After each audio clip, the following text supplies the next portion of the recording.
Ya, acción.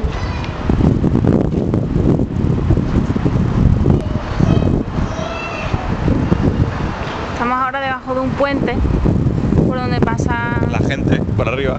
En coche. Ese es el Hemisferic. En coche, mentira. No, ni nada. Mira lo verás. Ese es el Hemisferic. De cerca. De cerca. Un lago que tiene agua. Lo que está detrás es el Museo de la Ciencia Príncipe Felipe. Y lo de allí es un puente. Póngalo bien. Ahora tú. No, no se puede dar. O antes de grabar el vídeo o nada. Está bien. Para ver si traigo tu cámara.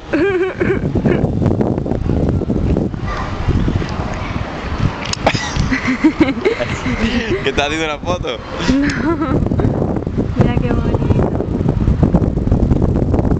Pues... Eso que se ve es allí. un bracle. Un bracle, que es un mirador.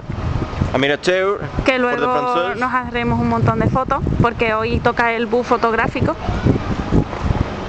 Ponga a la derecha, cámara a la derecha. No te oigo, no te oigo. ¿Cómo?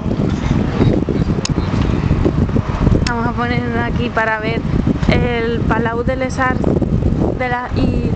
de Reina Sofía. Parece un pescado, tiene forma de pescado, con lengua. La boca abierta y su lengua sacada. Sí, pero se ve mejor de perfil.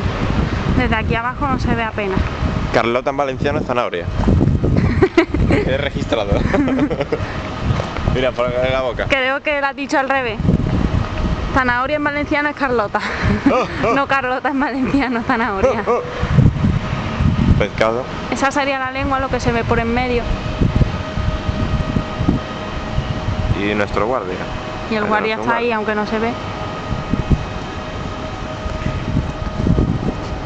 El Hemisferic.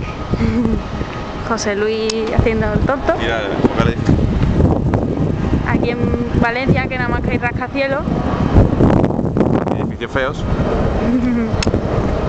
Y humedad en el ambiente también.